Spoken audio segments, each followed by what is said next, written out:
Hello students, last video के अंदर आप लोगों ने केमिस्ट्री का पूरा रिवीजन कर लिया था। जितने भी उसमें मोस्ट इंपॉर्टेंट क्वेश्चंस बन सकते हैं इस साल के एग्जाम के लिए, मैंने वो सब एक्सप्लोर करने की कोशिश की है। हाँ, कुछ एक टॉपिक्स को मैंने इग्नोर भी किया होगा, वो इसीलिए क्योंकि वो बहुत ज्यादा रिपीटेडली पूछे जा चुके हैं या फिर वो बिल्कुल ही एग्जाम में नहीं आते हैं। मेरी कोशिश यही रहेगी कि मैं कम से कम टाइम के अंदर आपको मैक्सिमम अवेयरनेस दे सकूं कि इस साल के एग्जाम में क्या आ सकता है। अब बात करते हैं फिजिक्स की। फिजिक्स के अंदर ना आपको क्लैरिटी, बेसिक फंडामेंटल्स की होनी बहुत जरूरी होती है। अकेला लर्निंग करने से आप काम नहीं चलेगा। केमिस्ट्री के केस में या बायो के केस में आप फिर भी रिएक्शंस को या थ्योरी के आंसर्स को आप लर्न कर सकते हो। फिजिक्स के अंदर लॉजिक भी साथ में चाहिए होगा और रूल्स को फॉलो करना पड़ेगा।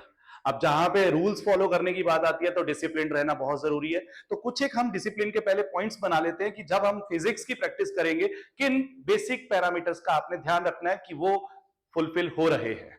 सबसे पहली बात, अब वीडियो के अंदर मैं जितना भी आपको पढ़ाने वाला हूं और जितने भी क्वेश्चंस के बारे में या जो भी मैं एक्सप्लोरेशंस करवाने वाला हूं, उन सबको आपने रिटर्न मेंशन करना है अपने पास। तो नोटबुक निकाल के रखिए, पेन आपका रेडी है, आपने हर एक चीज को लिख के करना है। और एक बात मैं हर वीडियो में बोलता आ रहा हूं, अपना माइंडसेट मेंटेन करके रखना है, कूल, कंट्रोल, कमांड। और सबसे पहले जरूरी क्या है वो करना है, ठीक है। That is do what is necessary, then do what is possible. देखो, सबसे पहले वही करना पड़ता है ना जो एक्सट्रीमली जरूरी हो गया है कि इसके बिना तो बात नहीं बनने वाली। तो just follow this principle, do what is necessary then do what is possible. कि एक बार नेसेसिटी पूरी हो गई, अब देखो और क्या कर सकते हो। तो पॉसिबिलिटीज और निकल के आएगी कि यार मैंने ये वाला रह गया, इसको भी कर लेते हैं। अब मैंने क्योंकि बेसिक जितनी भी रिक्वायरमेंट थी वो सारी तैयार कर ली है, जितने भी सुमित सर ने इंपॉर्टेंट क्वेश्चंस बताए वो तो कर लिए, पर उसके बाद do what is possible. Suddenly you will start feeling that you are doing impossible. तो वो इम्पॉसिबल वाला टास्क जो है ना 80 आउट ऑफ 80 स्कोर करने का, वो अपने आप अचीव हो जाएगा। मार्क्स कटने के चांसेस मैक्सिमम होते हैं फिजिक्स के अंदर, क्योंकि यहां पे लैंग्वेज आपको घुमा सकती है। तो आपने सबसे पहले तो अपने टारगेट को ध्यान में रख के प्रैक्टिस करनी है, टाइम वेस्ट नहीं करना है। तो let's start with that. Physics के अंदर हमारे पास 4 चैप्टर हैं। सबसे पहला चैप्टर हमारे पास आता है लाइट, रिफ्लेक्शन एंड रिफ्रैक्शन। अगर हम लास्ट ईयर के पेपर को देखें तो लास्ट ईयर इस चैप्टर में से 11 मार्क्स का आया था। उसके अंदर 2 मार्क का ऑप्शनल था ह्यूमन आई के साथ। तो ऑब्वियस है 9 to 11 मार्क्स का बनता है। मैंने 10 मार्क्स दिए हैं। इस साल ये 8 to 9 और 10 मार्क्स तक जाएगा। फिर भी हर साल 8 to 10 मार्क्स का फिर भी जाता है। Human eye and the colourful world 3 to 4 marks का रहता है। लास्ट ईयर 3 मार्क्स में आया था, 1 mark MCQ and 2 marker theory question. It was from myopia I think. Current electricity 7 और 8 मार्क्स का आता है, लास्ट ईयर 8 मार्क्स का था। और magnetic effects of electric current, last year ये 4 मार्क्स का क्वेश्चन एक था और एक एमसीक्यू था, तो 5 मार्क का बना था। लेकिन इस साल क्योंकि फिजिक्स को थोड़ा छोटा कर दिया गया है, फिजिक्स सिर्फ 25 मार्क्स का आने वाला है। एज यू नो, बायो आपकी मैक्सिमम मार्क्स की रहेगी, दैट इज 30 मार्क्स। फिर केमिस्ट्री भी 25 मार्क्स में ही है सिर्फ, और फिजिक्स भी 25 मार्क्स है, तो टोटल 80 मार्क्स बन गए। ऑप्शनल क्वेश्चंस होते हैं, इंटरनल चॉइसेस होती हैं, तो इसलिए मैंने 1 प्लस माइनस रखा है मार्क, ठीक है। ऑप्शनल की वजह से एक एक 2 नंबर कम ज्यादा हो सकते हैं, दैट इज अ वेरिएबल। सबसे पहले बात करते हैं लाइट, रिफ्लेक्शन एंड रिफ्रैक्शन की। क्विक रिवीजन दूंगा सबसे पहले, फिर उसके बाद उसके मोस्ट इंपॉर्टेंट क्वेश्चंस साथ के साथ करने की कोशिश करेंगे, ठीक है। Let's start.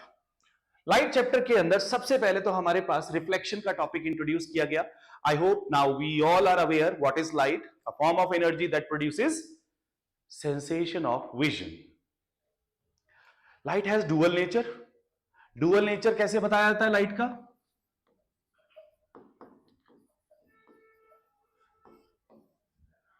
डुअल नेचर में हमने पार्टिकल नेचर पढ़ा था, क्लासेस में हमने सबने किया हुआ है। पार्टिकल नेचर और दूसरा वेव नेचर। पार्टिकल नेचर का प्रूफ ये चैप्टर है, the phenomena of reflection and refraction proves particle nature. क्योंकि light particles of the medium के साथ इंटरैक्ट कर रही है। पार्टिकल के साथ कौन इंटरैक्ट करता है? पार्टिकल्स। तो ऑब्वियसली रिफ्लेक्शन और रिफ्रैक्शन से हमें पार्टिकल नेचर का पता लगा, रिफ्लेक्शन एंड रिफ्रैक्शन।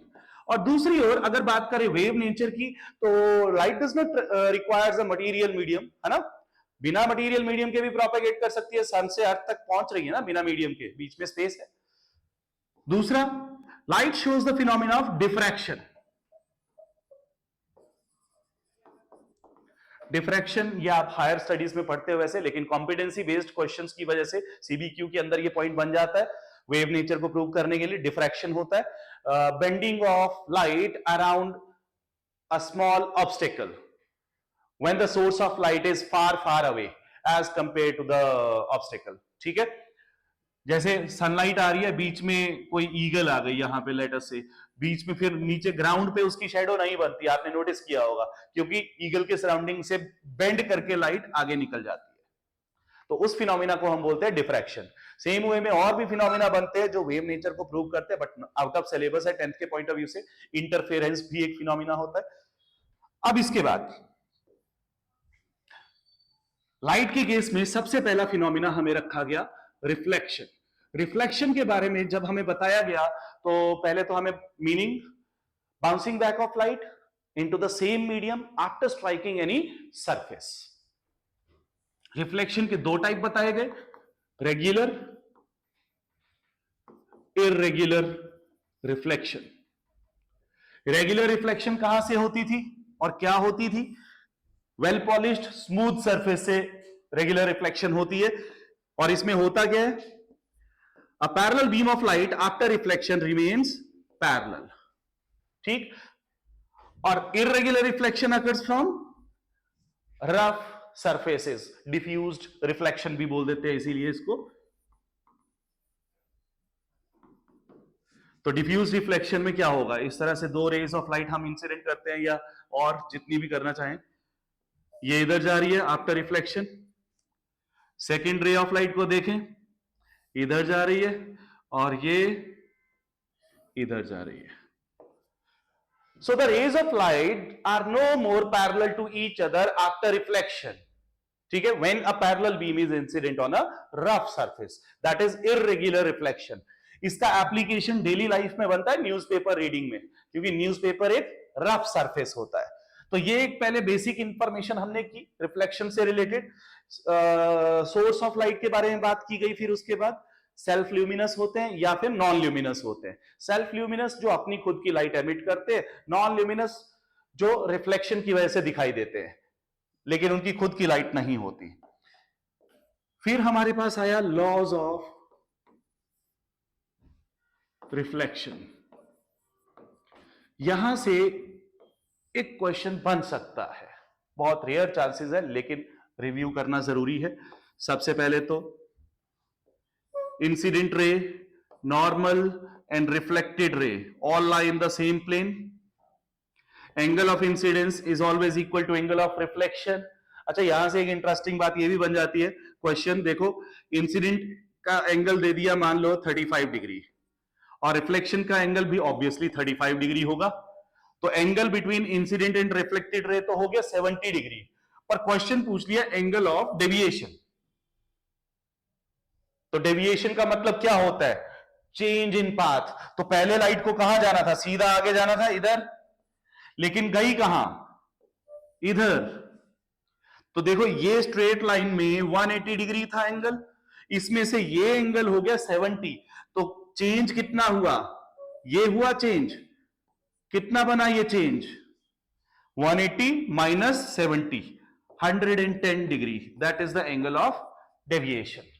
तो ये एक पॉइंट यहां से बन के आ गया, थोड़ा डिफरेंट, अदरवाइज ऑब्वियस है, इतना इजी थोड़ी पूछेंगे यार बोर्ड के पेपर में। अब हमारे पास लॉज ऑफ रिफ्लेक्शन में एक और पॉइंट मेंशन किया गया, what if a ray of light is incident along the normal. Normal और यही इंसिडेंट रे है, तो एंगल ऑफ इंसिडेंस कितना हो गया? 0 डिग्री। तो ऑब्वियस है एंगल ऑफ रिफ्लेक्शन कितना होगा? 0 डिग्री। मतलब रिफ्लेक्टेड रे और नॉर्मल सेम रहेंगे, तो द रे of light will retrace its path. ये पॉइंट इस साल एग्जाम में पूछा जा सकता है। जरूरी नहीं है इसी तरीके से डायरेक्ट थोड़ी पूछना है यार, इनडायरेक्टली भी पूछ सकते हैं। इनडायरेक्टली कहां से पूछेंगे? मिरर्स के केस में रिफ्लेक्शन के टाइम पे स्फेरिकल मिरर में से, वी विल सी, आगे बताऊंगा मैं आपको वो पॉइंट। अभी पहले हमें लॉज ऑफ रिफ्लेक्शन क्लियर हो गए। अब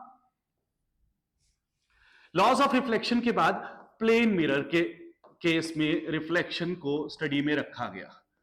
और देखो एक बात, पिछले 3 साल से, मतलब पोस्ट कोविड की अगर बात करें तो 3 साल में प्लेन मिरर के ऊपर कोई क्वेश्चन नहीं आया है।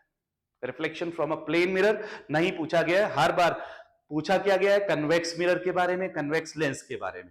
3 साल से इन्हीं दो के ऊपर बात की गई है। प्लेन मिरर के केस में 2 पॉइंट बनते हैं, दोनों पॉइंट्स आपने ध्यान में रखने हैं। पहला, characteristics of image formed, characteristics of image formed. तो सबसे पहला पॉइंट तो इमेज के ऊपर बन गया। इमेज में सबसे पहले तो 2 टाइप्स, रियल इमेज और वर्चुअल इमेज होती है। रियल इमेज कब होती है? Real image is formed when all the rays of light actually meet at a point. सारी रेज एक ही पॉइंट के ऊपर मीट कर रही हैं। कन्वर्जेंट है मतलब, कन्वर्ज करना मतलब कलेक्ट करना रेज ऑफ लाइट का। तो कन्वर्जेंट बीम जब भी बनेगी तो वो रियल इमेज बनाएगी, ठीक।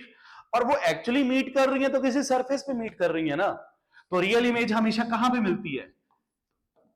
स्क्रीन के ऊपर। और वर्चुअल इमेज जो अपीयर कर रही है, एक्चुअल में नहीं है वहां पे। तो जैसे अभी आप लोग मुझे जो देख रहे हो तो वो वर्चुअली ही देख रहे हो। तो वो अभी मेरी स्क्रीन पे आपको जो इमेज दिख रही है दैट इज स्क्रीन, मतलब टैबलेट, मोबाइल फोन, उसमें जो दिखाई दे रहा है दैट इज वर्चुअल, है ना। एक्चुअल में कोई स्क्रीन थोड़ी है। एक्चुअल में स्क्रीन कहां पे होती है? जहां इमेज बनती है, प्रोजेक्टर के केस में, जब मूवी देखने जाते हो। मूवी कोई नहीं छोड़नी तुम लोगों ने।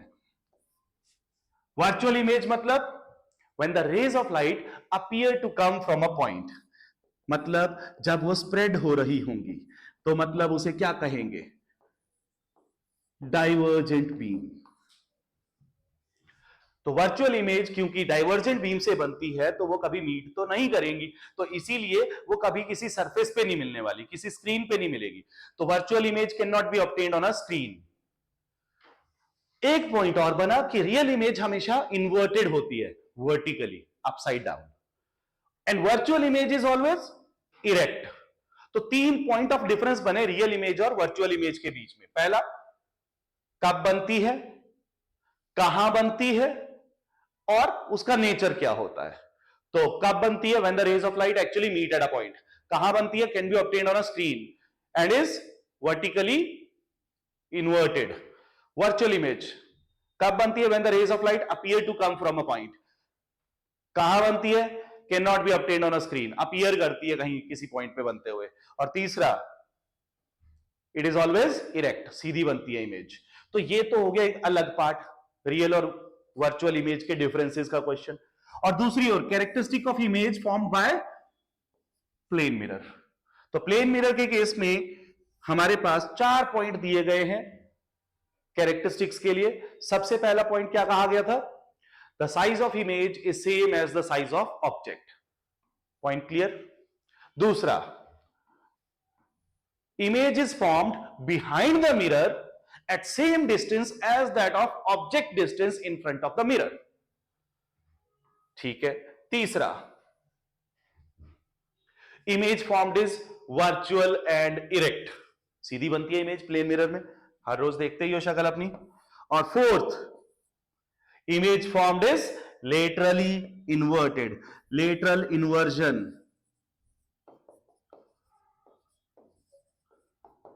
तो lateral inversion होता है मतलब right of the object becomes left of the image and vice versa। तो यहां से रीजनिंग का क्वेश्चन ये भी तो बनता था कि एम्बुलेंस को क्यों लेटरली इन्वर्टेड लिखा जाता है उसके फ्रंट पे, क्यों? So that the driver of a vehicle in front can see the ambulance laterally inverted in his or her rear view mirror, due to which the lateral inversion of inverted image will become erect। तो सीधी दिखाई देगी, ठीक। यहां से plane mirror से ये पहला question बना हमारा, characteristics of image formed by plane mirror. दूसरा क्वेश्चन जो बनेगा that will be related with the number of images. देखो आप लोगों को ये अलग से, अब मैंने आप लोगों को ये पढ़ाया भी हुआ है पहले कि जब 2 प्लेन मिरर आपस में किसी एंगल के ऊपर रखे जाते हैं तो इमेज फॉर्मेशन कैसे करते हैं, उसमें नंबर ऑफ इमेजेस बनती हैं, वो नंबर ऑफ इमेजेस को कैलकुलेट करने का अलग फॉर्मूला था, लेकिन वो हमें एग्जाम पॉइंट ऑफ व्यू से नहीं चाहिए। हमें सिर्फ इतना सा इसमें से क्वेश्चन आता है कि दो प्लेन मिरर दिए हैं इस तरह से, और ये दोनों प्लेन मिरर को पैरेलल प्लेस कर दिया, and an object is placed in between the two plane mirrors.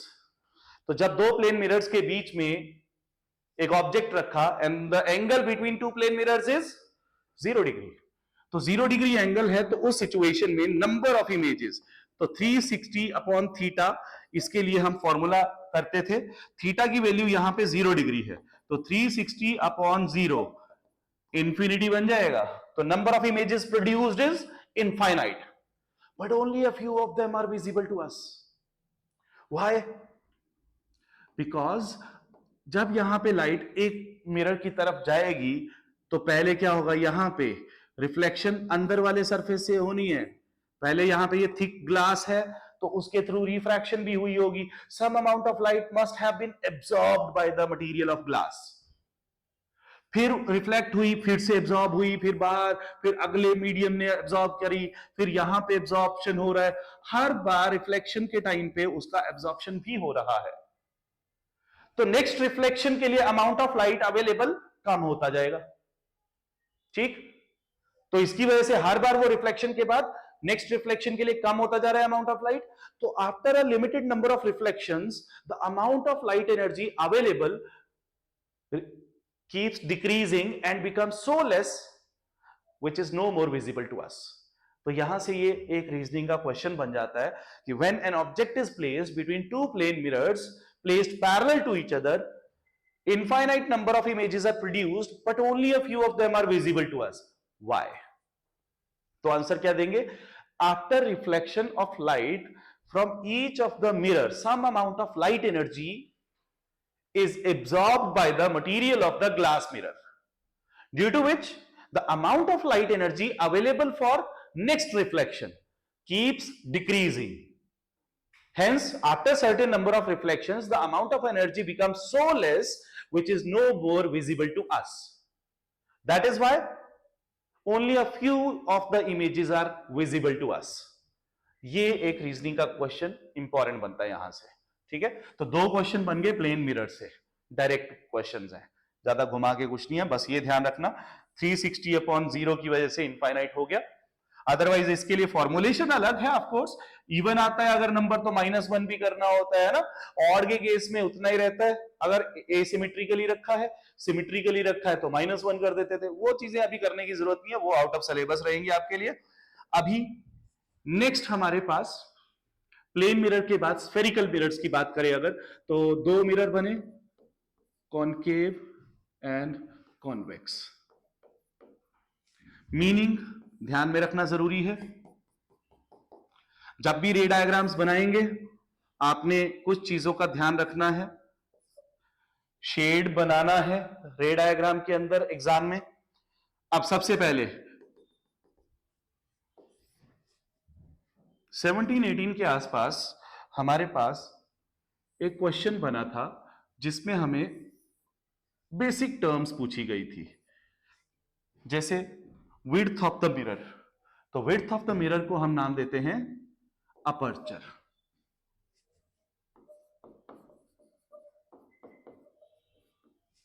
अगर हम लास्ट ईयर और इससे पिछले पेपर्स को देखें, पिछले 3 साल से बेटा हर बार कन्वेक्स लेंस और कन्वेक्स मिरर को यूज किया गया है। लास्ट ईयर रे डायग्राम्स की फॉर्मेशन जो आई थी that was from convex mirror. Convex mirror के दोनों केसेस को बनाने के लिए कहा था कि no matter what is the whatever the position of object be, the image is always formed between pole and focus behind the mirror, prove it. तो उसके दोनों रे डायग्राम्स बनाने होते थे, वो क्वेश्चन लास्ट ईयर आया था। और साथ में कन्वेक्स लेंस का भी रे डायग्राम आया था, और कन्वेक्स लेंस से ही रिलेटेड एक लेंस फॉर्मूला बेस्ड न्यूमेरिकल आया था। उससे पिछले साल भी कन्वेक्स लेंस का रे डायग्राम और न्यूमेरिकल्स, उससे पिछले साल भी कन्वेक्स लेंस का रे डायग्राम और उसी का numerical mirror formula with power of lens of course. तो हर साल वही यूज होता रहा है। रे डायग्राम बनाने से पहले कुछ एक बेसिक्स है जहां से क्वेश्चन बन सकता है, तो उन्हें मिस ना करें बेसिक्स को। Aperture, centre of curvature, pole of the mirror, mid point of the reflecting surface of mirror is called pole. अब यहां पे हमारे पास rules to trace ray diagrams की बात की गई। सबसे पहला रूल क्या बना? If a ray of light is incident parallel to the principal axis मतलब the line passing through center of curvature and pole। तो प्रिंसिपल एक्सिस की अगर कोई रे ऑफ लाइट पैरेलल आती है तो वो कहां से होके जाएगी? फोकस के थ्रू होके जाएगी। ठीक, सेम वे में कन्वेक्स मिरर के केस में it appears to come from focus. ठीक, डिफाइन तो कर लेंगे ना कनकेव और कन्वेक्स मिरर को। कनकेव मिरर मतलब, अब देखो यहां पे अगर एक और पैरेलल रे ऑफ लाइट आती है तो वो भी इधर फोकस की तरफ, मतलब अंदर को कलेक्ट कर रहा है ये रेज ऑफ लाइट को, तो कन्वर्जिंग मिरर है। जिसमें रिफ्लेक्टिंग सरफेस कहां है?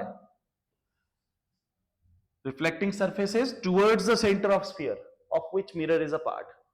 डेफिनेशन कैसे बनाई आपने कॉनकेव मिरर की? It is a spherical mirror which is converging in nature, where the reflecting surface is towards the center of sphere of which mirror is a part. Convex, diverging mirror in which reflecting surface is away from the center of sphere, बाहर की ओर होता है reflecting surface। rules to trace ray diagram में पहला rule बन गया, if a ray of light is incident parallel to the principal axis passes through the focus or appear to come from the focus। दूसरा इसी का reverse कर दिया गया, if a ray of light is incident through the focus becomes parallel, convex के case में, और concave के केस में इस तरह से बना देंगे। ठीक है, फोकस के थ्रू इंसिडेंट की, पैरेलल बन गई। और तीसरा, if a ray of light is incident through center of curvature, तो सेंटर ऑफ कर्वेचर के थ्रू अगर इंसिडेंट करेंगे तो क्या होगा?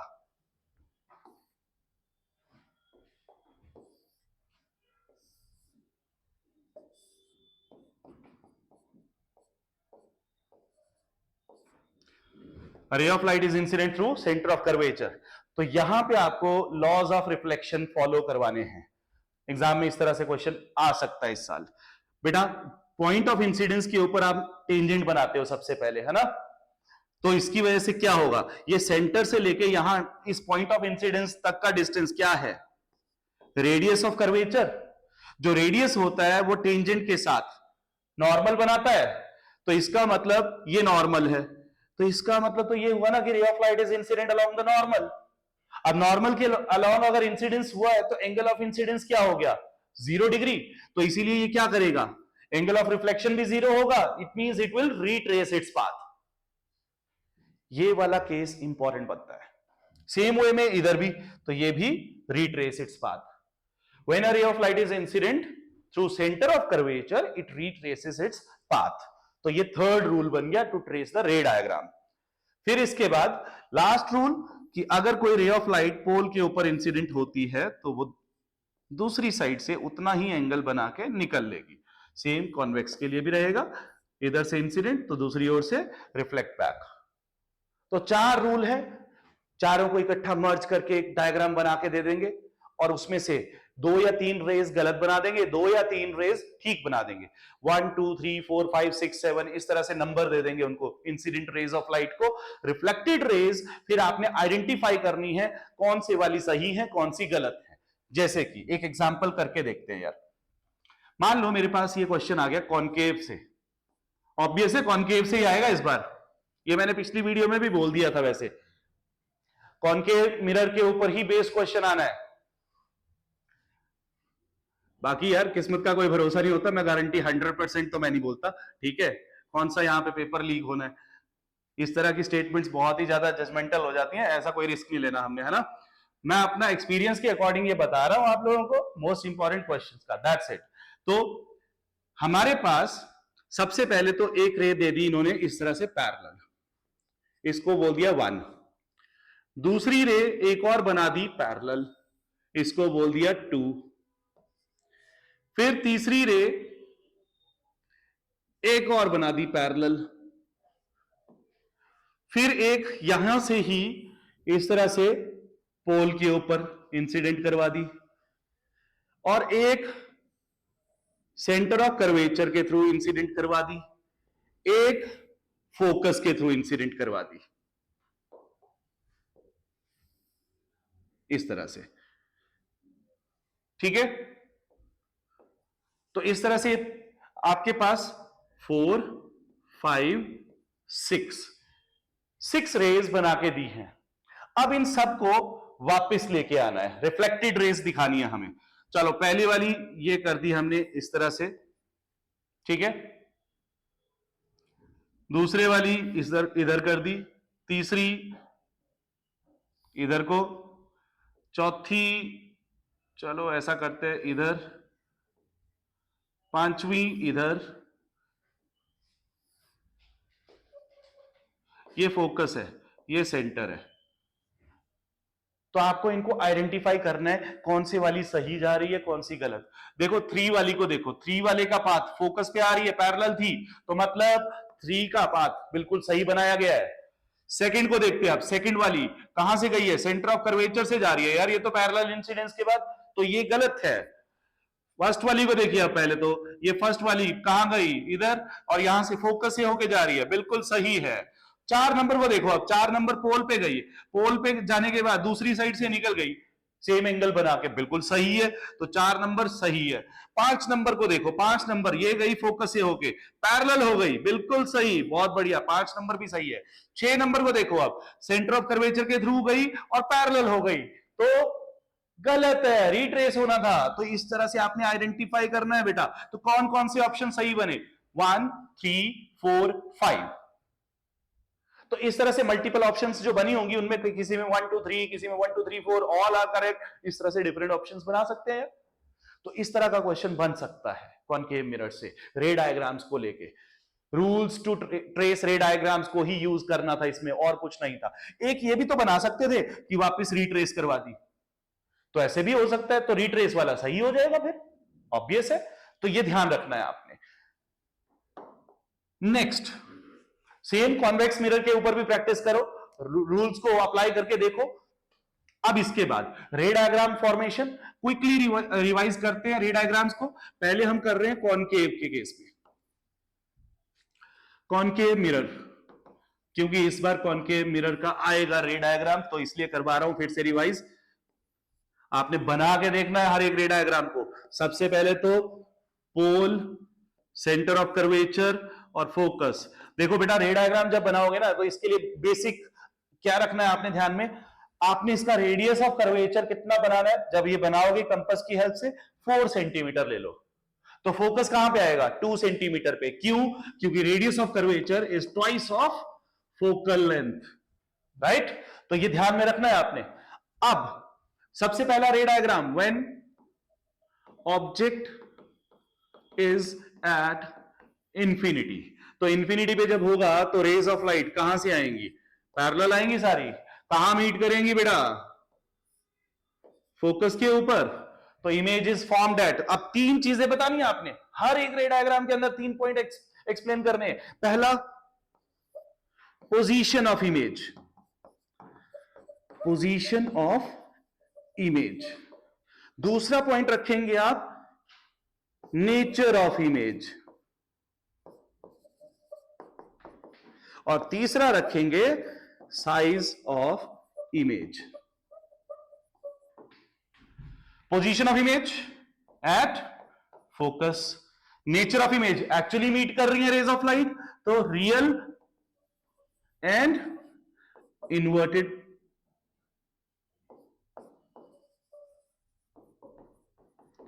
और size of image highly diminished. साथ में एक और चीज लिखनी है इसके, पॉइंट साइज्ड। ये 3 पॉइंट्स आपने हर एक रे डायग्राम के साथ मेंशन करने होते हैं, तो इसका ध्यान रखेंगे आप। अब इसके बाद नेक्स्ट रे डायग्राम, ऑब्जेक्ट आगे मूव करना शुरू करेंगे टुवर्ड्स द मिरर, यहां से क्वेश्चन बनेगा। टुवर्ड्स द मिरर मूव करना शुरू किया तो इमेज की पोजीशन, नेचर और साइज में क्या चेंज आता है? ये क्वेश्चन आ सकता है इस साल एग्जाम में, लिख के रख लो।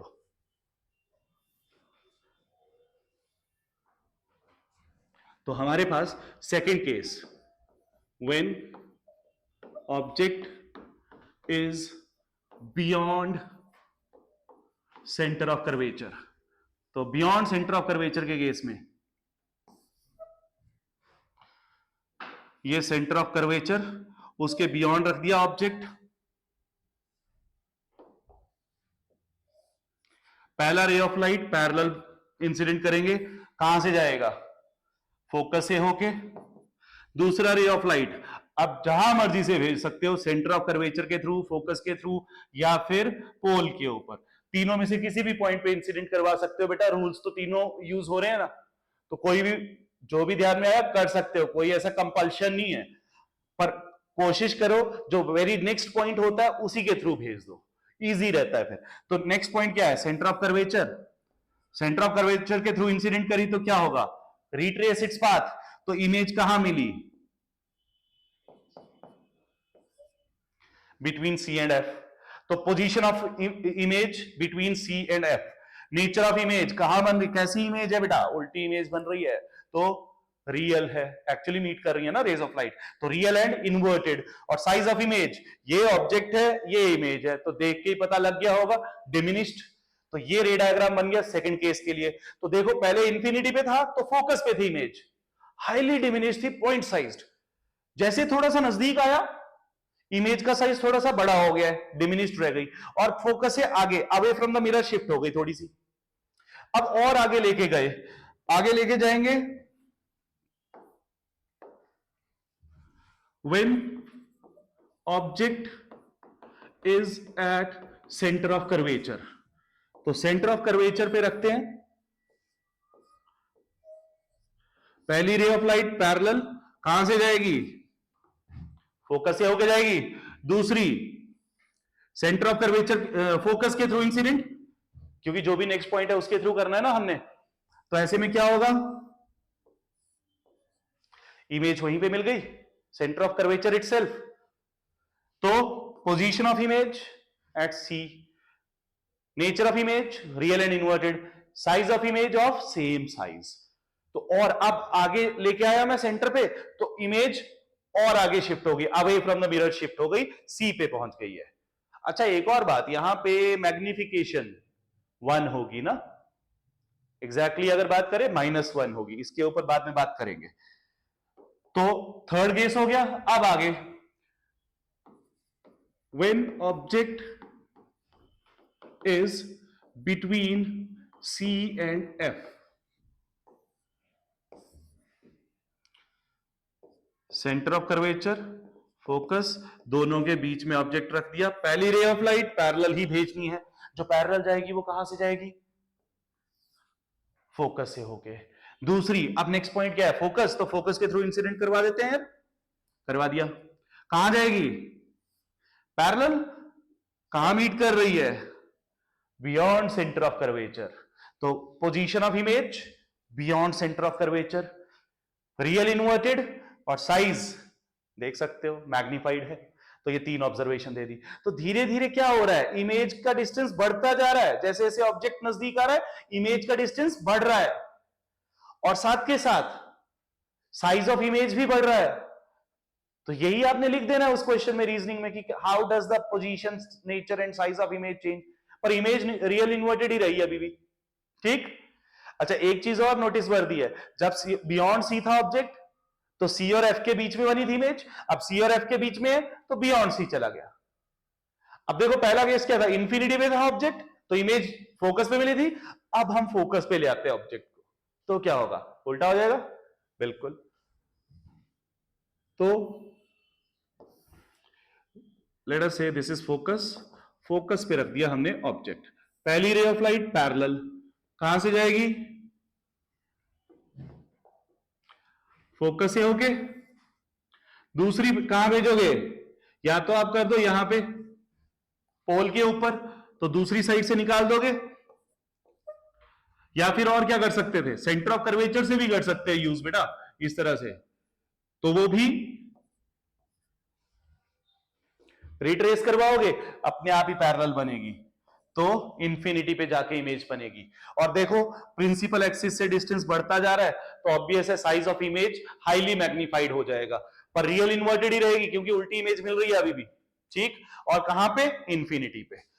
अब यहां तक तो ठीक है कि when we move the object towards the mirror, concave mirror, the position of image keeps moving away from the mirror and the size of image also keep increasing, but the image remains really inverted until the object reaches up to focus.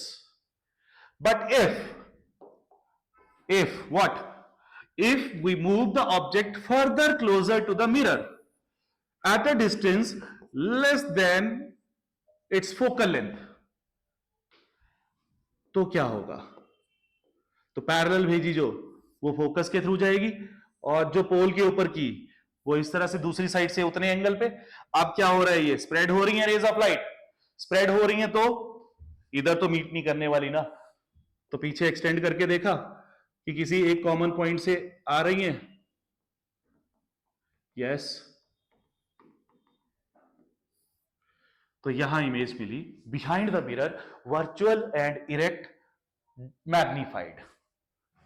तो position of image behind the mirror, nature of image virtual and erect, and size of image magnified. तो last point क्या लिखेंगे answer का, but if we move the object further closer to the mirror at a distance less than focal length, then the image is formed behind the mirror which is virtual, erect and magnified. इस तरह से आपका answer complete हो जाएगा। Diagrams बना के नहीं दिखाने, जस्ट आपने थ्योरेटिकली लिखना है, तो साथ में रिलेट किया करो। अब बात करते हैं इसी से रिलेटेड रीजनिंग के क्वेश्चंस की, that is application based question. Concave mirror की रे डायग्राम से रिलेटेड आपके पास एक यूज का क्वेश्चन इस साल आएगा ही आएगा, ठीक है। 3 क्वेश्चन है टोटल, इन तीनों में से एक क्वेश्चन आना चाहिए मेरे अकॉर्डिंग। 2 क्वेश्चन रहेंगे एप्लीकेशन ऑफ कॉनकेव मिरर से रिलेटेड, और एक क्वेश्चन रहेगा कॉन्वेक्स मिरर से रिलेटेड। इनमें से क्वेश्चन बन सकता है यार इस बार, तो सीरियसली वर्ड टू वर्ड इन्हें रिटर्न में प्रैक्टिस कर लेना बार बार। पहला क्वेश्चन, कॉनकेव मिरर के केस में, सोलर फर्नेस डिश एंटीना के केस में कॉनकेव मिरर का क्या एप्लीकेशन बनता है, तो कॉनकेव रिफ्लेक्टर के फोकस के ऊपर रखा जाता है सेंसर। रेज ऑफ सिग्नल कहां से आ रहे हैं, सैटेलाइट से, coming from the satellite are parallel to each other, due to which they all converge at the focus of concave reflector, ठीक है। फिर वहां से सिग्नल मैग्नीफाई होता है और फिर उसे रीड कर पाता है हमारा सेट टॉप बॉक्स, ठीक। तो वहां पे एक यूज बन गया। सोलर फर्नेस के केस में सोलर रेडिएशंस आ रही है, सारी कन्वर्ज हो जाएंगी फोकस के ऊपर, तो मैक्सिमम हीटिंग इफेक्ट प्रोड्यूस करने के लिए यूज होता है, ठीक। और दूसरा फिर इसके बाद आता है हमारे पास कॉनकेव मिरर में हेडलाइट्स के केस में कैसे यूज होता है, व्हीकल्स की हेडलाइट्स में। हेडलाइट्स के केस में क्या होता है, the bulb is placed at the focus of concave reflector। तो ये पॉइंट इंपॉर्टेंट बन जाता है कि how is it applied और how is it used in daily life। तो एक हेडलाइट्स का हो गया कि बल्ब कहां पे प्लेस किया था, फोकस पे, to produce parallel beam of light, ठीक। और तीसरा ये वाला केस, डेंटिस्ट मिरर, कैसे एप्लीकेशन बनी, the object is placed very close to the mirror at a distance less than the focal length of concave mirror, due to which it produces virtual, erect and magnified image, ठीक। तो ये reasoning बन गई concave mirror से। अब बात करते हैं कॉन्वेक्स मिरर की। कॉन्वेक्स मिरर के 2 रे डायग्राम्स बनते हैं, लास्ट ईयर ही आए हैं, तो इस साल तो मुझे नहीं लगता आने चाहिए, पर फिर भी रिव्यू के लिए पता होना चाहिए। पहला, इंफिनिटी पे अगर ऑब्जेक्ट था तो क्या होगा, कहां से आते हुए अपीयर करेंगी, रेज ऑफ लाइट फोकस से, तो मतलब इमेज कहां मिलेगी, फोकस के ऊपर, ठीक है, पहला हो गया। और highly diminished virtual erect at principal focus. दूसरा ray diagram, at any other position, तो किसी भी पोजीशन पे रखेंगे तो पहली रे पैरेलल, पैरेलल जो रखी जाती है वो कहां से आते हुए अपीयर करती है, फोकस से। दूसरी हमने कर दी पोल के ऊपर, तो दूसरी साइड से निकलेगी, जहां से आते हुए अपीयर की वहां पे इमेज मिली, virtual, erect and diminished image between pole and focus, behind the mirror ही बनती है। तो ये 2 रे डायग्राम्स थे। ये तो नहीं पूछ सकते, लेकिन जो पूछा नहीं गया है वो है रियर व्यू मिरर वाला एप्लीकेशन। तो कॉन्वेक्स मिरर का use as rear view mirror in the vehicles क्यों किया जाता है? तो पहला reason, it provides a wider range of view as it is bulging outward.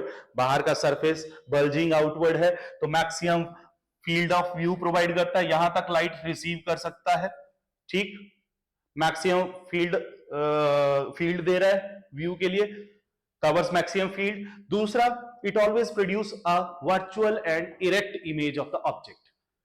Virtual erect image है, सीधी इमेज दिखाई देगी, कंफ्यूजन नहीं होगा। तो ये दो पॉइंट्स की वजह से रियर व्यू मिरर में हमेशा कॉन्वेक्स मिरर यूज होता है। ये तो चलो ठीक है, पर साथ में अगर एक और एड ऑन बना दिया इन्होंने, 3 मार्क्स में पूछ लिया, तो साथ में बोलेंगे why is there an instruction always mention on the rear view mirror? क्या इंस्ट्रक्शन होती है रियर व्यू मिरर के ऊपर?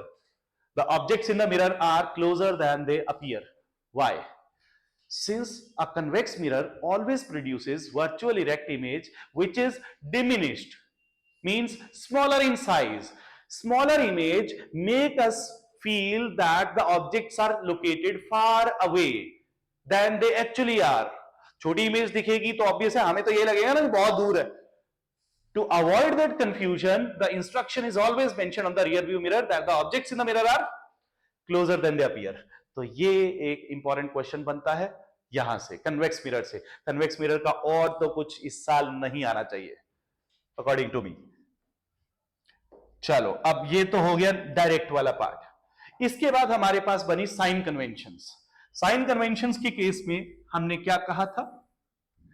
यहां पे मिरर का पोल है, अब एक रे ऑफ लाइट यहां से इधर से इंसिडेंट हो रही है मिरर के ऊपर। डिस्टेंस, अब देखो पोल से मेजर होता है, पहला कन्वेंशन यही था, all the distances are measured from pole. तो distances measured in the direction of incident ray are positive, whereas those against incident ray are negative। तो इसका मतलब ऑब्जेक्ट तो हमेशा सामने ही रखा होता है, तो ऑब्जेक्ट डिस्टेंस क्या आएगा? नेगेटिव आएगा हमेशा। अगर इमेज बिहाइंड द मिरर बन रही है तो पॉजिटिव लेनी है, अगर फ्रंट में इमेज बन रही है जैसे कि कॉनकेव मिरर के पहले 5 केस, तो वहां पे आपने इमेज का डिस्टेंस नेगेटिव लेना है बेटा।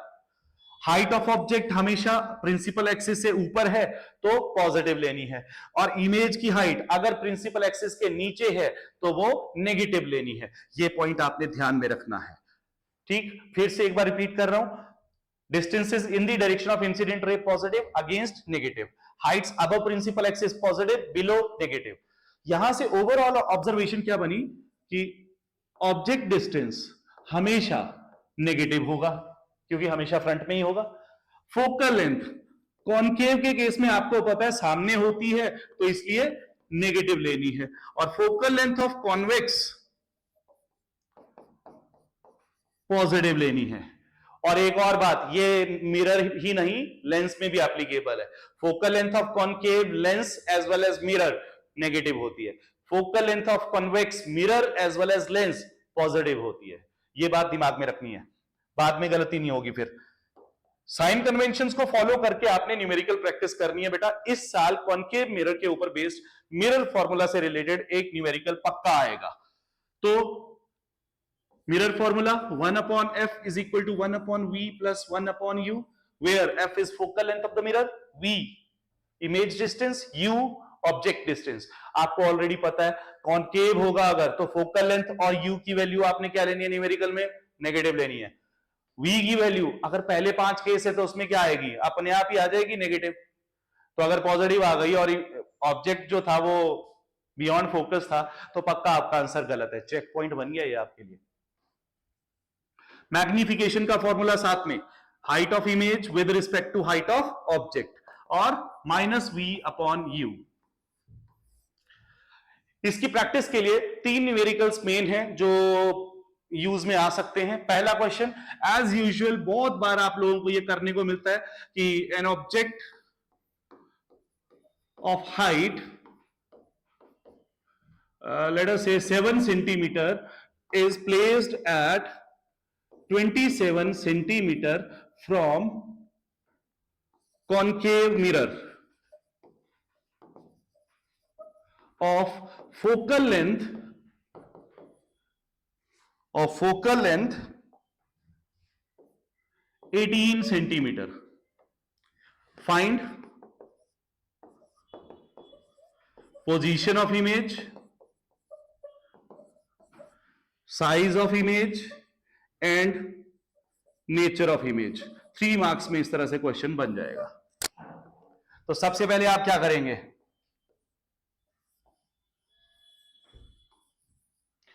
मिरर फॉर्मूला अप्लाई करेंगे. तो मिरर फॉर्मूला के अकॉर्डिंग ऑब्जेक्ट डिस्टेंस की वैल्यू कितनी लेने वाले हैं आप? -27 सेंटीमीटर. फोकल लेंथ दी हुई है, कॉन्केव है, तो नेगेटिव में लेनी है बेटा, -18 सेंटीमीटर. तो आप वैल्यूज प्लेस करते हैं. आपको निकालना है v. तो 1/v will be equal to 1/f minus 1/u. Values place करो. 1/v equal to 1/ focal length -18 minus 1/-27. Minus minus plus हो जाएगा. चलो बहुत बढ़िया. तो वैल्यू बन गई 1/27 माइनस 1/18. 27 और 18 का एलसीएम अगर लेते हैं तो बनता है 54. बहुत बढ़िया. तो 27 2s are 2 minus 18 3s are तो -3 आ गया. -1/54. देयरफॉर यहां पे v की वैल्यू आई है -54 सेंटीमीटर. तो आप यहां पे आंसर ऐसे नहीं बनेगा. पोजीशन ऑफ इमेज क्या बनी फिर? ये नहीं लिखना -54 सेंटीमीटर. आंसर में लिखेंगे therefore position of image is at 54 centimetre in front of the mirror. Minus लिखा है ना, तो इन फ्रंट में है. ठीक है, तो आपने साथ में लिखना है therefore position of image is at 54 centimetre in front of the mirror. ध्यान रखना, छोटी छोटी चीजें, इसी से एक्यूरेसी बनेगी आपकी. Next, height of image upon height of object was equal to -v/u. तो हाइट ऑफ इमेज क्या आ जाएगी बेटा? Height of object into -v/u. Values place करो. हाइट ऑफ इमेज है 7 इंटू माइनस v की वैल्यू -54 अपॉन u की value -27. एक minus cancel. 27 2s are 7 into -2 -14 centimetre. तो हाइट ऑफ इमेज क्या बनी? 14 centimetre below the principal axis. अब इसके बाद नेचर ऑफ इमेज बताना है. तो नेचर बताने के लिए आपको अलग से मैग्निफिकेशन दिखानी है. Height of image upon height of object. Height of image आई है -14 अपॉन हाइट ऑफ ऑब्जेक्ट आई थी 7. तो इसलिए वैल्यू क्या बन गई? -2. यहां से क्वेश्चन बना. What does it mean? Minus का मतलब रियल एंड इन्वर्टेड. 2 का मतलब मैग्निफाइड बाय 2 टाइम्स. तो इसलिए नेचर ऑफ इमेज आप क्या लिखेंगे? Real, inverted and magnified by 2 times. That is how you express the whole answer. 3 marks तब मिलेंगे, नहीं तो 2.5 ले लेना. ये पॉइंट क्लियर? इसी से आपको एक अलग से क्वेश्चन बना 1 मार्क. पार्ट्स में भी आ सकते हैं ना क्वेश्चन. आपको क्वेश्चन आया, लेट अस से magnification produced by a mirror is -3. Comment on the statement. तो what information can you extract from the statement? तो क्या इसका मीनिंग बना? पहला मीनिंग माइनस से निकालो. It means the image produced is real and inverted. दूसरा, the image formed is magnified by 3 times. ठीक है, 2 हो गए.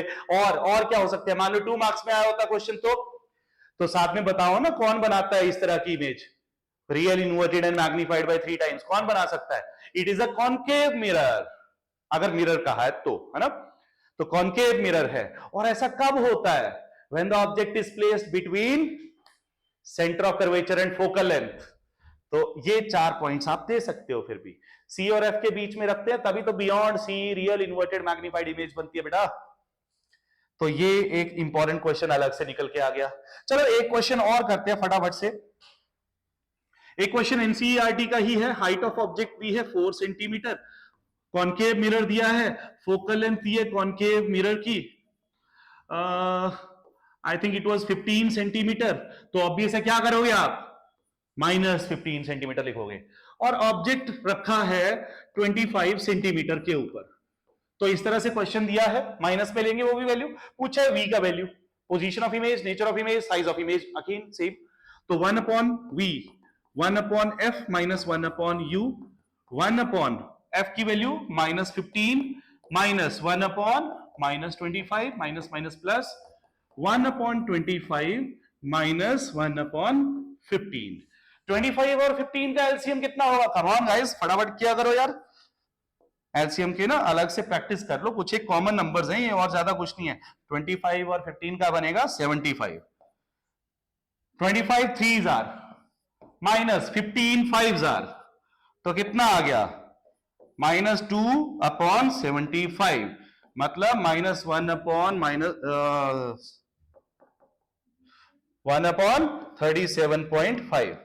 तो क्या बना v का value? Minus 37.5 metre centimetre.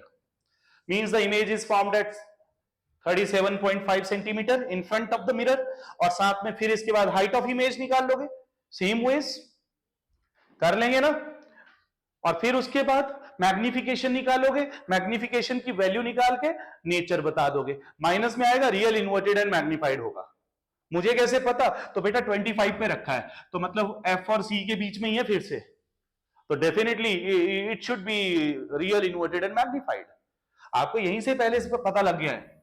Focal length 15 है, ऑब्जेक्ट 25 पे रखा है, तो 15 और 30 के बीच में रखा है ना, एफ और सी के बीच में, डेफिनेटली बियॉन्ड सी बनेगा। बियॉन्ड सी बनी, ठीक है, 30 से ज्यादा डिस्टेंस पे बनी, और साथ में रियल इन्वर्टेड एंड मैग्नीफाइड होगी। तो ये इस तरीके से आपने क्वेश्चन करने हैं, ठीक। इसकी जगह पे वैल्यू एक और दे सकते हैं, वो ऑब्जेक्ट रखा होगा 30 सेंटीमीटर के ऊपर और फोकल लेंथ दी होगी 20 सेंटीमीटर, और दिया होगा कॉन्वेक्स मिरर या फिर कॉनकेव मिरर, ठीक है, तो अकॉर्डिंगली कर लेंगे। तो यहां से भी अगर ये कॉनकेव मिरर है तो ये माइनस, ये भी माइनस, और वैल्यू क्या आएगी इससे? तो 20 और 30 का एलसीएम 60 आ जाएगा, 2 माइनस 3, तो v की वैल्यू आ जाएगी माइनस 60 सेंटीमीटर, करके देख लेना। और मैग्निफिकेशन आ जाएगी फिर 60 अपॉन 30, तो माइनस 2 आ जाएगी, means real inverted and magnified image बनेगी। तुम लोगों ने करके देखना अपने आप ये।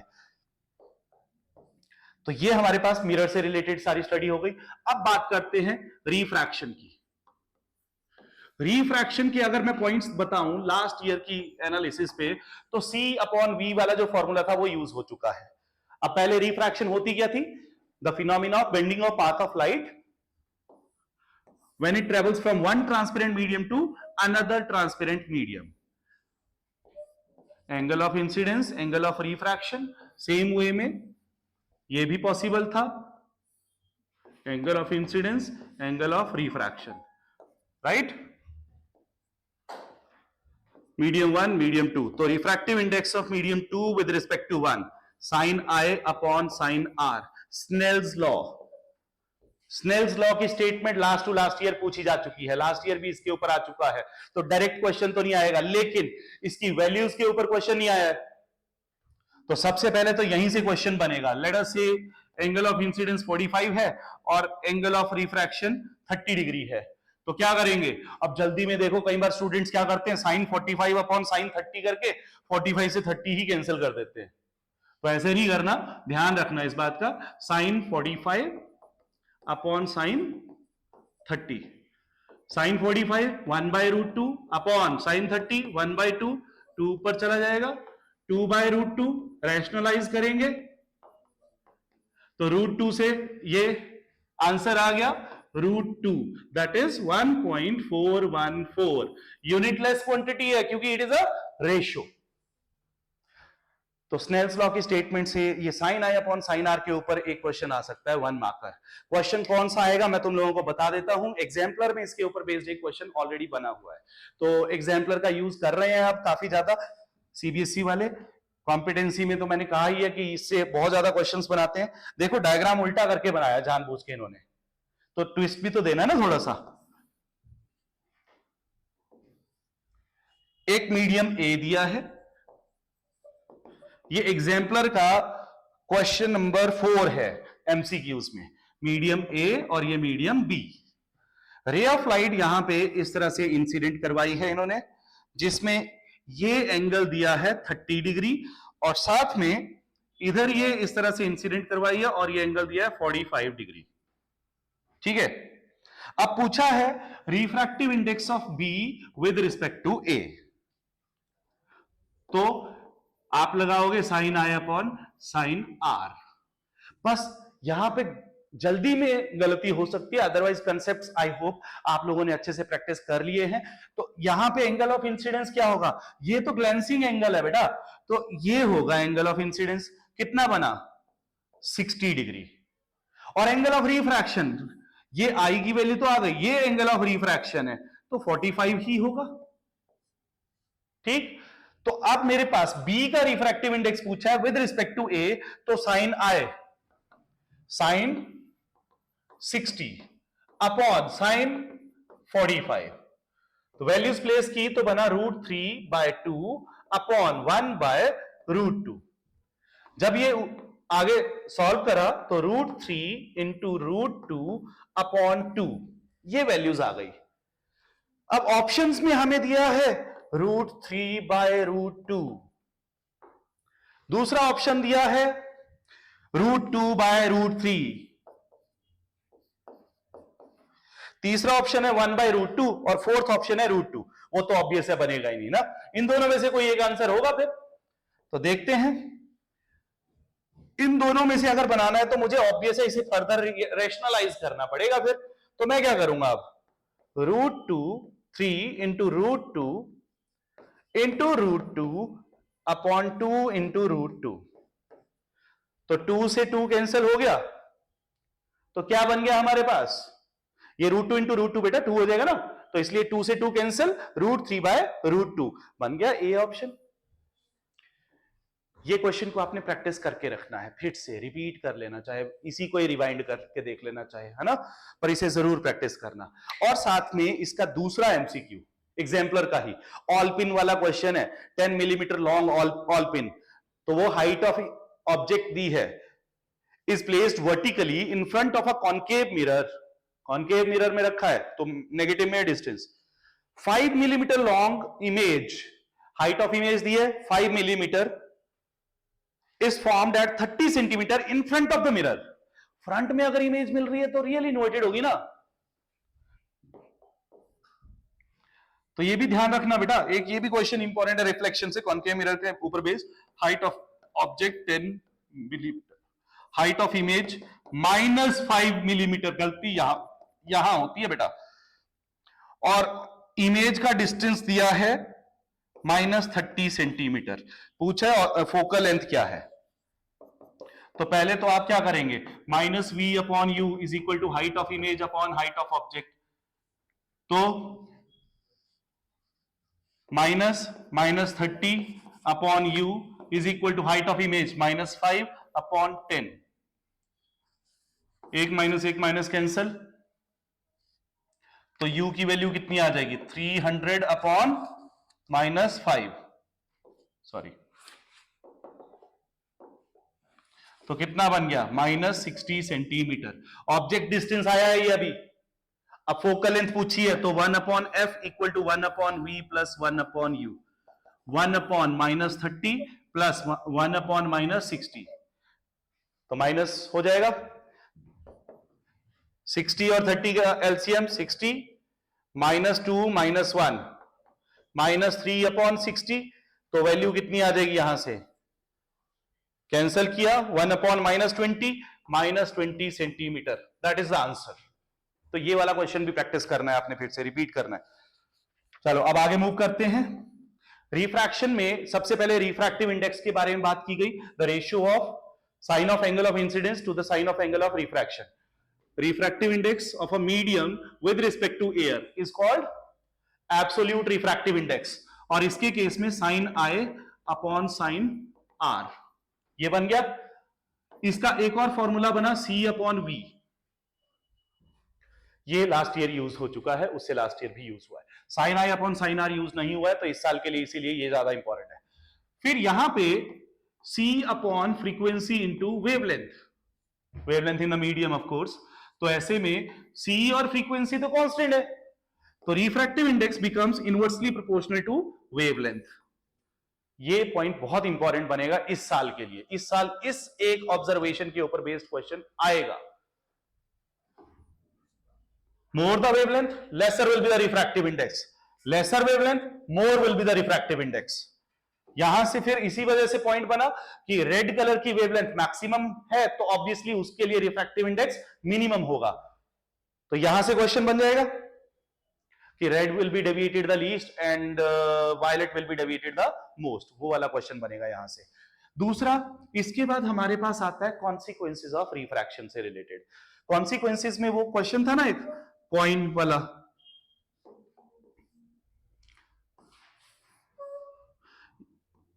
Glass tumbler full of water, यहां से रेज ऑफ लाइट जब इंसिडेंट होंगी तो वो वाटर से एयर में जा रही हैं, ये एंगल ऑफ इंसिडेंस। तो अब ऑब्वियस है डेंसर से रेयरर मीडियम में जा रही हैं तो क्या होता है, कैसे याद करते हैं आप, RD towards doctor away, rarer to denser medium towards the normal bending होती है, denser to rarer medium away from the normal bending होती है। तो यहां पे डेंसर टू रेयरर है तो away from the normal bend हो गई लाइट, कहां से आते हुए अपीयर करेगी, from a position just above the original position of the coin. तो इसकी एग्जैक्ट वर्डिंग बना के आपने आंसर बनाना है, when the rays of light coming from coin emerge out of water, they bend away from the normal as they are being incident from denser to a rarer medium, due to which the rays of light appear to come from a position just above the original position of the coin, making the coin appear to be raised. तो ये एक part पूछ सकते हैं। अगर ये consequence के basis पे नहीं आया तो फिर ये वाला बनेगा question, refractive index is equal to real depth upon apparent depth. बेटा ये एग्जाम्पलर में भी रखा गया है क्वेश्चन, तो ऑब्वियस है एनसीईआरटी का ही पब्लिकेशन है तो इंपॉर्टेंट बन जाता है। अब देखो यहां पे क्या कहा था, रियल डेप्थ ये है, यहां तक पूरा भरा हुआ है पानी से, अपेरेंट डेप्थ ये है इतनी सी, क्योंकि कॉइन ऊपर को रेज करके अपीयर कर रहा है। तो इस सिचुएशन में हमें क्वेश्चन क्या दिया, एक कॉइन है वाटर के अंदर प्लेस्ड है टम्बलर में जिसकी डेप्थ है 12 centimetre and the coin appears to be raised through 3 centimetre. Coin appears to be raised through 3 centimetre. तो रिफ्रैक्टिव इंडेक्स ऑफ वाटर क्या होगा। अब जनरली मैक्सिमम लोग या क्या करते हैं, सर 12 सेंटीमीटर दिया है अपॉन 3 सेंटीमीटर और आंसर आ गया 4 सेंटीमीटर। गलत हो गया, ये नहीं होगा। आपने इसकी जगह क्या करना है, रियल डेप्थ 12 सेंटीमीटर, बहुत बढ़िया, अपॉन अपेरेंट डेप्थ, भाई 3 सेंटीमीटर तो ऊपर को रेज हुआ है, अपेरेंट डेप्थ कितनी हो गई फिर 12 माइनस 3 9, तो क्या बन जाएगा आंसर, यहां पे कैंसिल करेंगे, 3 3 jar 3 4 jar 4/3, that is 1.33 unitless ratio है, क्योंकि ये क्वेश्चन इस बार एग्जाम में आ सकता है। रिफ्रैक्टिव इंडेक्स से रिलेटेड फिर फर्दर कॉन्सिक्वेंसेस को भी आपने रिवाइज कर रहा है कि rod immersed partially in water appear to be bent, या फिर when we are standing in water the legs appear to be short, या फिर अ पॉन्ड और a swimming pool appear to be shallow than its actual depth. ये सारे refraction के consequences और effects बन रहे हैं ना। और even sun appears to be oval, वो एटमॉस्फेरिक रिफ्रैक्शन का बन गया तो ह्यूमन आई से रिलेट हो जाएगा, तो वो भी इंपॉर्टेंट बन जाता है, रिफ्रैक्शन का ही इफेक्ट है आफ्टर ऑल। तो ये सारे पॉइंट्स आपने रिवाइज कर लेने हैं। फिर इसके बाद आगे अगर हम बढ़े तो नेक्स्ट हमारे पास क्या बनेगा, लेंस के बारे में स्टडी आएगी। बिफोर लेंस कॉन्सिक्वेंसेस में ही ग्लास स्लैब और प्रिज्म, ग्लास स्लैब के थ्रू रिफ्रैक्शन का डायरेक्ट क्वेश्चन बनता है जो कि लास्ट ईयर पूछा जा चुका है, तो इस साल तो नहीं आने वाला। फैक्टर्स अफेक्टिंग लेटरल शिफ्ट और ग्लास स्लैब की डायग्राम फॉर्मेशन, वो तो नहीं आएगा इस साल। फिर इस साल क्या आएगा, इस साल अगर आना होगा तो क्या आएगा, प्रिज्म। तो प्रिज्म के थ्रू रिफ्रैक्शन स्टडी के लिए आएगी, रे डायग्राम बनाने के लिए, और साथ में उसमें एंगल ऑफ डेविएशन को लेबल करना है और फिर factors affecting angle of deviation mention करने हैं। दैट्स इट, इतना सा क्वेश्चन है। तो पहले क्या होगा, रे ऑफ लाइट इंसिडेंट करवाएंगे, जहां इंसिडेंस होता है वहां पे आप नॉर्मल बना देते हैं, एंगल ऑफ इंसिडेंस बन गया।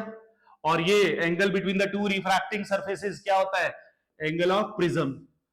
फिर यहां पे जाना तो चाहिए सीधा इस तरह से, लेकिन जाएगी कहां, टुवर्ड्स द नॉर्मल बेंड करेगी, क्योंकि ये नॉर्मल है, ठीक। तो ये बन गया angle of refraction R1।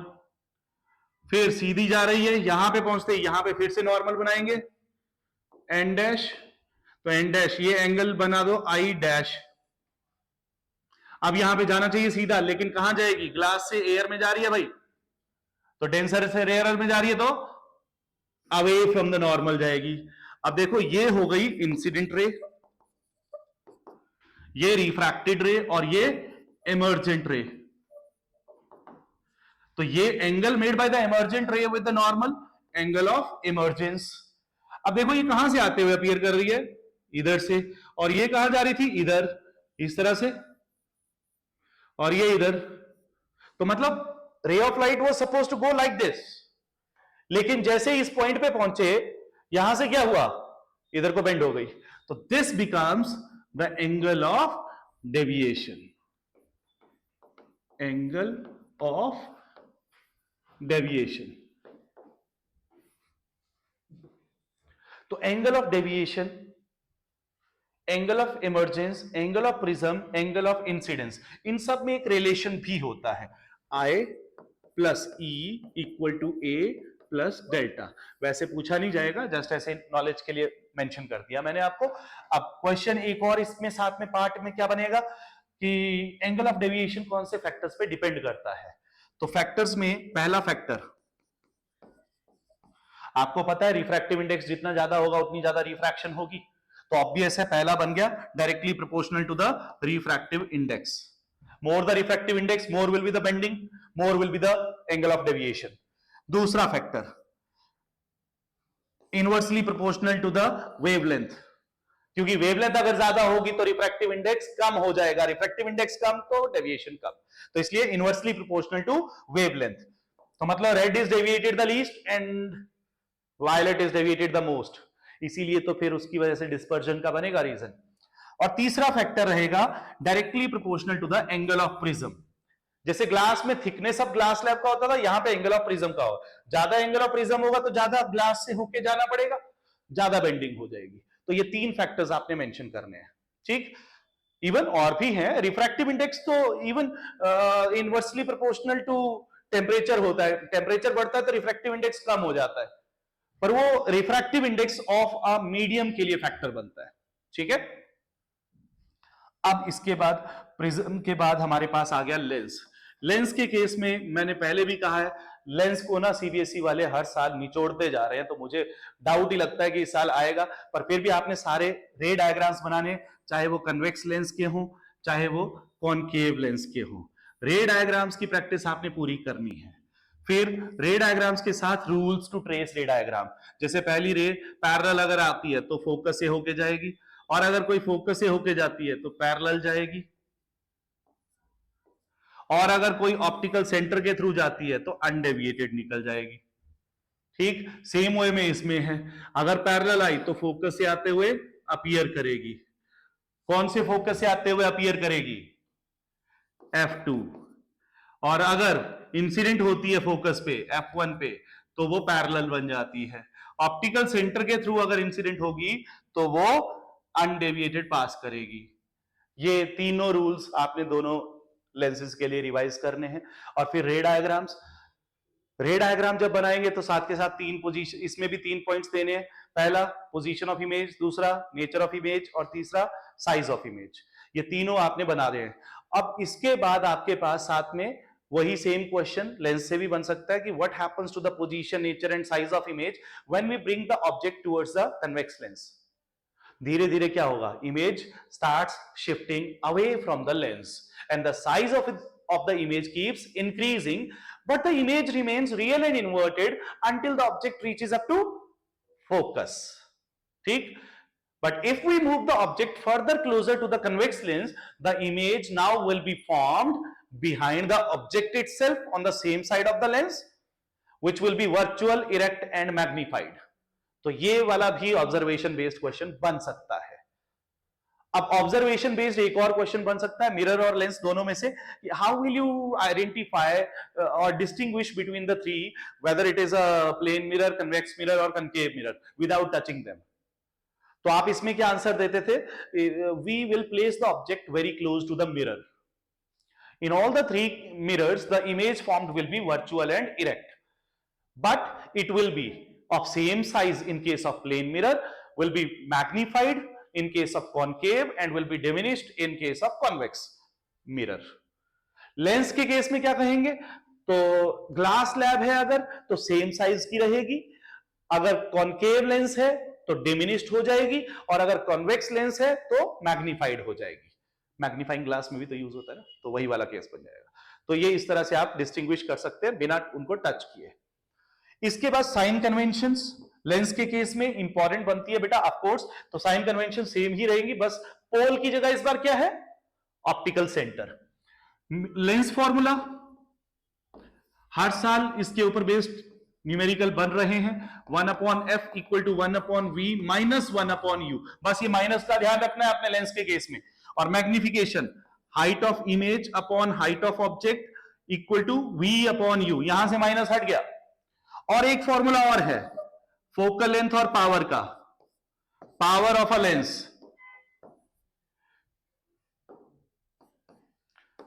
Reciprocal of focal length, SI unit, dioptre. 1 dioptre कब कहा जाएगा, जब फोकल लेंथ कितनी होगी 100 सेंटीमीटर, दैट इज 1 मीटर। ठीक, तो ये एक इंपॉर्टेंट क्वेश्चन बन जाता है यहां से लेंस फॉर्मूला का, लेकिन ये इस बार मुझे नहीं लगता आना चाहिए। इसके बजाय मिरर के बेस्ड न्यूमेरिकल और कॉनकेव मिरर या फिर कॉनकेव लेंस की रे डायग्राम आ सकती है। कॉनकेव लेंस की रे डायग्राम्स को अभी तक यूज नहीं किया इन्होंने 3 साल में। कॉनकेव मिरर ना कॉनकेव लेंस, इनकी रे डायग्राम्स नहीं पूछी गई हैं, तो आपने उनकी प्रैक्टिस अच्छे से करनी है। फॉर्मूले के बेस पे न्यूमेरिकल सेम बनेंगे, जैसे मिरर के केस में किए थे वही सेम न्यूमेरिकल्स यहां पे भी अप्लाई करो, वैल्यूज वही हैं, बस साइन कन्वेंशंस भी सेम है, बस सिंबल्स में थोड़ा ध्यान रखना है। यहां पे माइनस है, इसका ध्यान रखना है, यहां का माइनस हटा दिया गया है, यहां प्लस है अब, ठीक है।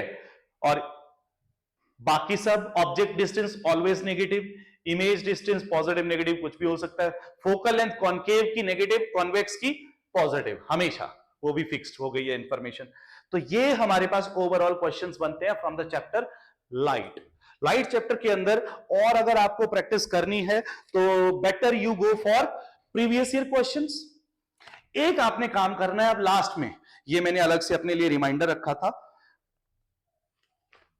आप लोग जो ये सारा चैप्टर रिवाइज कर लोगे तो इसके बाद आपने एग्जाम्पलर निकालनी है, और एग्जाम्पलर बुक से last 4 questions of this chapter, मतलब क्वेश्चन नंबर 35, 6, 7 एंड 38, ये चारों क्वेश्चंस को आपने प्रैक्टिस करना है एट एनी कॉस्ट। और साथ में क्वेश्चन नंबर 26 एग्जाम्पलर का सुधा वाला क्वेश्चन है, वैल्यू बेस्ड की तरह लगता है, बहुत अच्छा क्वेश्चन है, जरूर प्रैक्टिस करिएगा। लेंस से रिलेट हो जाता है ये क्वेश्चन, तो लेंस में से अगर डालना होगा तो ये क्वेश्चन डालना चाहिए इस बार।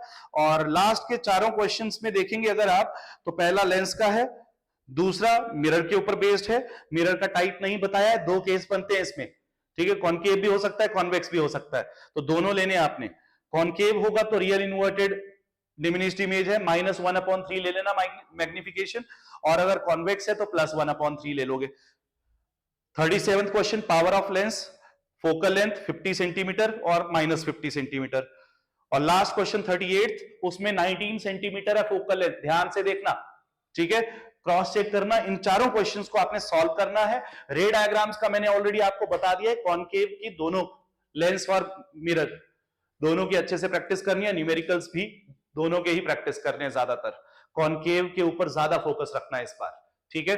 कॉइन वाला क्वेश्चन कॉन्सिक्वेंसेस में से। अब इसके बाद next chapter human eye and the colourful world को करते हैं, ठीक है। Take a break for 2 minutes and then come back.